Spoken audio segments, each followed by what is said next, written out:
Fala pessoal, e aí, beleza? No vídeo de hoje eu vou falar sobre um ocultista da época da Renascença, que é o Abade Tritemius, né? O alemão Abade Tritemius. Ele é um dos ocultistas mais influentes da época da Renascença e ele teve contato com outros indivíduos também muito influentes dentro do ocultismo daquela época, né? Valeu quem vem acompanhando o canal. Quem não é inscrito ainda, se inscreva no canal. E vamos ao vídeo de hoje. O Abade Tritemius, o verdadeiro nome dele era Johann Heidenberg. Johann Heidenberg, alemão, né? Ele nasceu em 1462, faleceu em 1516. Esse nome Tritemius é um apelido que foi dado a ele devido à cidade natal dele, né? Ele nasceu na cidade de Trinterheim, na Alemanha. Então ele foi apelidado de Tritemius. Na família dele não era um ambiente muito bom, né? Mas ele era muito precoce para aprender. Então, em apenas um mês, ele aprendeu a ler e escrever em alemão por conta própria, né? E à noite ele ia escondido na casa de um amigo que ensinou ele latim, né? Naquela época, o latim era a língua culta da Europa, né? Até tenho, eu já fiz uma postagem sobre o Abade Tritemius no meu blog, né? Vou deixar o link aqui embaixo. Sobre esse ocultista, né? Sobre o Abade Tritemius. Em 1480, ele entrou na Universidade de Heidelberg, e lá ele fundou a Sodalita Céltica, né? Uma confraria dedicada ao esoterismo. Então, desde a época da universidade, ele já tinha esse interesse em esoterismo, né? Em 1482, durante uma viagem de volta, né, para a sua cidade de Trinterheim, caiu uma forte chuva, né? Caiu uma forte chuva e para se abrigar da chuva, ele se abrigou no mosteiro beneditino de Sporheim. Ele se abrigou nesse mosteiro. E aí, por um daqueles arranjos do destino, né? Ele resolveu virar monge, né? Ele resolveu adentrar nesse mosteiro como monge, né? Seguir a carreira eclesiástica, né? E em 1485 ele foi nomeado abade, oficialmente abade, né? Beneditino, da ordem dos beneditinos. E o edifício ele precisava de reparos. E a biblioteca tinha poucos livros, pouquíssimos, né? Ele ajudou na reforma do edifício, do mosteiro, e também ele foi acumulando muitos livros, né? Chegou a acumular até 2.000 livros na biblioteca.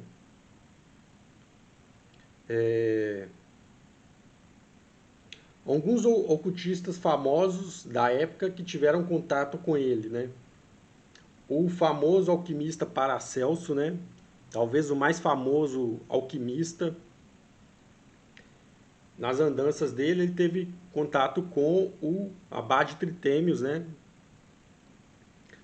O Heinrich Cornelius Agrippa também estudou com ele, né?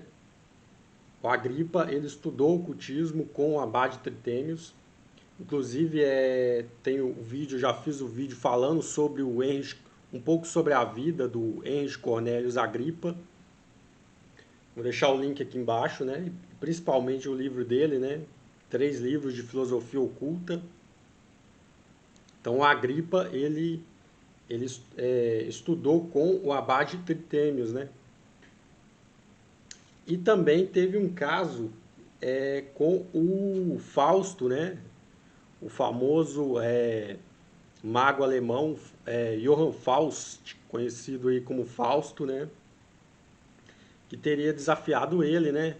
O Fausto, quem não conhece a história, ela foi romanceada, né, pelo escritor alemão Goethe. É, ele é um personagem famoso por ter feito um pacto com o demônio, né? O Fausto, ele fez um pacto com o demônio e durante um tempo o demônio ia favorecer ele de diversas formas, né? Então, esse Fausto, ele passou próximo ao mosteiro e ele teria desafiado o abade Tritêmios, né? Uma espécie de duelo mágico, mas o Fausto não teve coragem de encarar, né? Só desafiou ele mesmo. Mas é um personagem aí que vale ser mencionado, né? O Johann Faust, ele não é um personagem fictício, ele é um personagem histórico, ele existiu realmente, né? O Fausto, o Johann Faust, inclusive, ele fez até uma palestra na Universidade da Cracóvia, né? Durante as andanças dele, ele chegou a fazer uma palestra na Universidade da Cracóvia, né? Naquela época, a magia, o esoterismo, era uma das matérias curriculares. Eu não sei exatamente qual curso que era, mas era uma das matérias curriculares na Universidade da Cracóvia. E o Fausto, ele chegou a ser convidado para dar uma palestra, né? Um cronista da época registrou isso, que o Fausto foi lá, deu a palestra e fez uma demonstração extravagante, né? Mas, como é de se esperar, ele teve o final, uma morte sobrenatural, né? Acabou o tempo dele, né? Do pacto, né?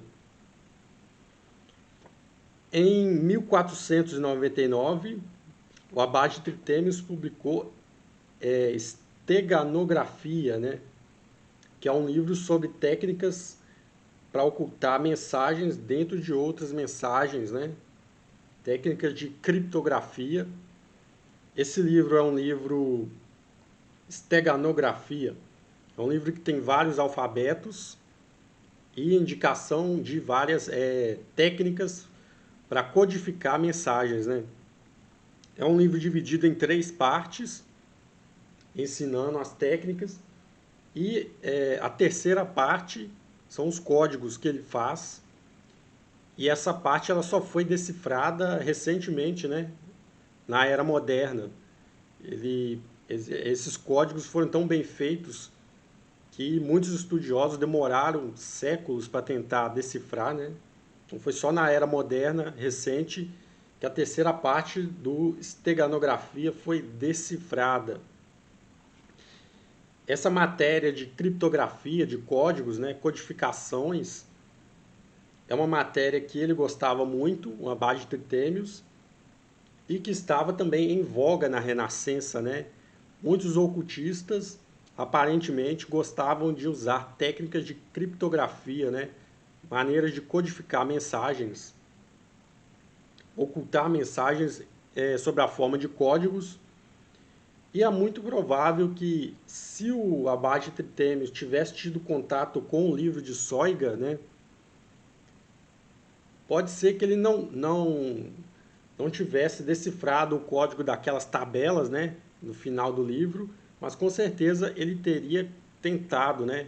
Com certeza ele teria tentado entender o padrão por trás dessas tabelas, né? Eu falei, inclusive, gerou muito interesse o livro de Soiga, né? Eu vou deixar o link aqui nesse vídeo também, que eu já fiz o vídeo, né, sobre o livro de Soiga, né? O livro que tem aquelas tabelas no final. Então, provavelmente, o abade Tritêmios ele teria tentado, pelo menos, né, decifrar essas tabelas do livro de Soiga, né?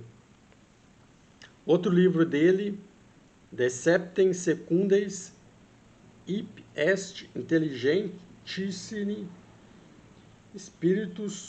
Spiritibus Orbis Post Deo Movimentibus. Esse é o latim, título em latim, a tradução das 7 causas secundárias ou inteligências depois de Deus.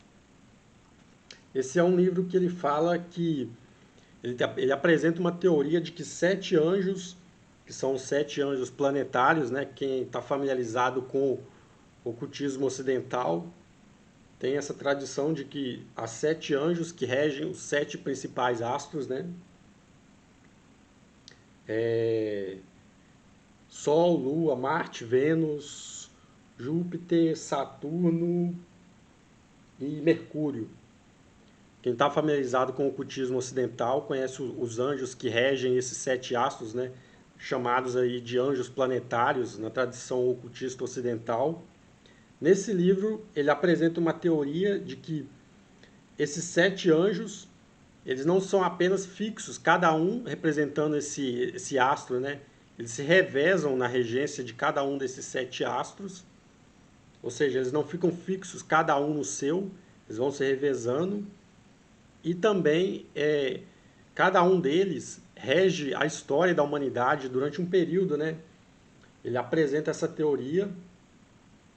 Além deles se revezarem nos 7 astros, cada um desses anjos influencia a história da humanidade durante um período, né? E assim eles vão se revezando nessa influência da história da humanidade. Muito disso o Abade Trithemius ele tirou da Bíblia, né? Ele tirou de alguns elementos da Bíblia.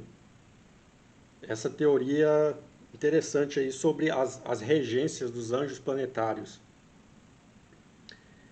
E ele também ele tinha um método para transmitir o pensamento para outro indivíduo, né?